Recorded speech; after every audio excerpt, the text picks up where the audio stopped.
Welcome to another episode of The Doctor and the Chef. Chef, how are you? Very well, thank you. So we move on to some red wines today and some sweet wines in our session of how to drink like a wanker. Excellent. Because we all need to know how to drink like a wanker, and the reason you need to know how to drink like a wanker is so that you don't. Well, or if you do encounter wankers, you can keep up with the wankers. You can call them out. Or join them. Or you can at least pretend that you know what they're doing. Now to start with, we'll go with decanting wine. So any wine over a couple of years old, especially when it's red, benefits from decanting. And this wine here is a 2012 Bremerton. It is also a best of vintage, and it did have a wax lid around it. We've taken that off because that's how to pour the wine would out. have taken us 5 minutes to be able to show you that. That's right. So we've already split that off and removed the cork. So how to pour a wine into a decanter. If the wine is still fairly young like this one, you don't have to be too careful with it. You can just aggressively pour it into the decanter. But the older the wine, the more careful you need to be for a couple of reasons.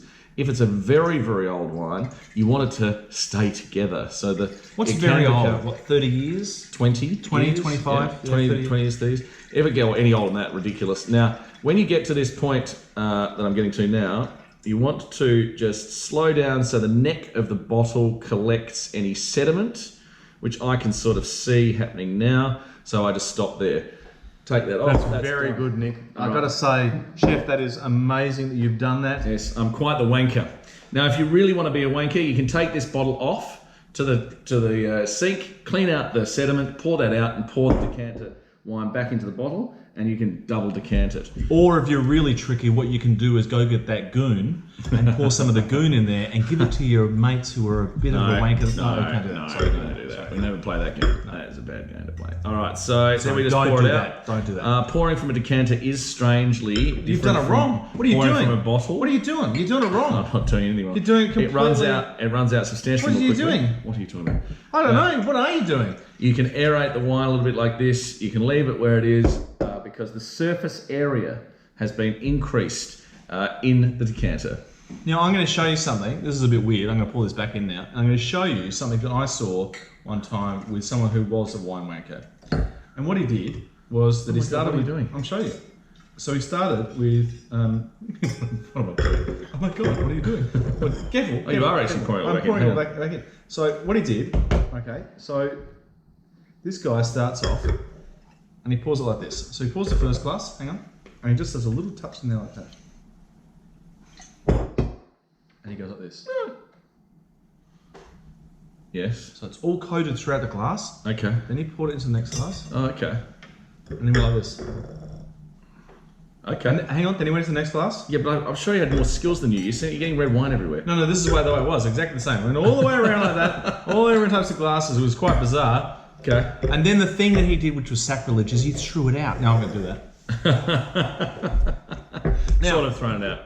That is exactly how you would behave like a wanker. Do not do that. You do not need to do that in order to... I don't think so, but I do think that your choice of glassware does indicate your level of competency or understanding of wines. So today we have two what appear to be regular wine glasses, but are in fact... red wine glasses? Oh, for goodness sake. Well, and we also have these two spectacular little glasses, which are called port sippers. So if you really we'll want to explain that in a minute. So now you've got the red wine, and you shouldn't do that. If you're going to be a wanker, don't do that because other people you're upsetting the. So good. So the first thing that beautiful. So the first thing you've got to do when if you want to pretend that you know what you're doing, and all you actually get it is you put the glass on the bottom lip, on the top lip, and you can just pull it away about an inch apparently. Now I saw something the other day which was saying that you should look away to the left. Why to the left? I don't know. It's weird. I'm not sure. I'm not sure that looking away to the left adds anything. Looking away probably means that you take... Why don't you try... Look to the left? No, look to the left I don't think adds anything. But just moving your nose away from the glass would add something because you then... No, if I look to the right, it doesn't work. It's so pungent. That is so strong. All right. I think so this is an amazing drink. The other thing you can do is you can swirl, okay? And get some of the Get some of the aromas coming off. If it's a cold wine, it's been in your cellar, you want to be able to warm it up a bit. Okay? Okay. Just so get some heat, because you'll get some more flavours from if we had a few wanker stories as well. When I was in France, staying in a gîte rural in rural France. Say that again. Burgundy. I was at a gîte rural, which is basically a farmhouse. So I stay in a vineyard, and we had dinner with the owners of the vineyard, and I'd never seen this. So he had a little device, a little silver device that he could pour a little bit of wine into, and he could see the colour of the wine undulating through this silver device, which I do have one of those in my own. And he also would then, so that he was also a master. He actually picked this wine blindly for being from like the right longitude and latitude, which was South Australia from the Barossa. But he did this marvelous thing with his mouth. So he took his sip, he did the sipping, he looking to the left, I don't know, whatever, and then he played this game.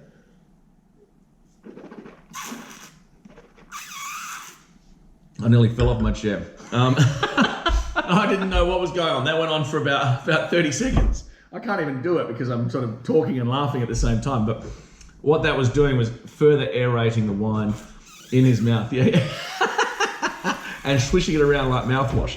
And so you really do get you get a much tastes horrible. Actually, I reckon it tastes horrible doing that. Well, you get a much fuller taste of the wine. I'm not convinced. I wouldn't recommend doing that because that tastes horrible. No, it tastes horrible. You can taste everything. Maybe I did it wrong. You probably did it right. You must have done it wrong. If you haven't been trained in France at a gîte rural, perhaps don't try that at home. Hot tip for today. That's very good. So you've nosed the wine. You might be able to. He means smelt. You don't have to use new verbs or invented words. No, but what you can do is you can put to think about nosing. Just put your nose in the wine. If you look to the side, you can see my nose. For goodness sake, look to the right, look to the left. Now, all right. So in terms of tasting, you then taste, and to make it real, you really want to say what you think it tastes like. And some hot tips. They're going to ask. You could talk about the cigar box. You could talk about the white pepper, or tannins, peppery. Pepper. Big flavours. Plums. Blackberries. Yeah, Satsuma plums. Blackberries. Any of those things. But at the end of the day, it's all about whether it tastes good. So, and this one certainly does. Oh, this one does. I highly recommend the Bremerton Best of Vintage. Now, decanted into regular wine. We mentioned before the fact that we had some port sippers, and this is the way you finish off the night as a wanker. It looks like a smoking device, Doc. It does look like a smoking device. It is not a smoking device. Now, I'm gonna hold that the issue with it are very fragile and hand wash only. Yes, you can't put them in the dishwasher. They will smash into a million pieces. Now, I assume I merely. You just grab hold of the tail, so you might see it's got a tail, looks like a mouse. Okay, standing on two legs. I won't even cheers it just in case I smash the tail. No, cheers. Bye. Another episode of The Doctor and the Chef. See you next week. See you next week, guys. That's quite good. I quite like. I like it. It's like a port bomb. I don't know. It's amazing.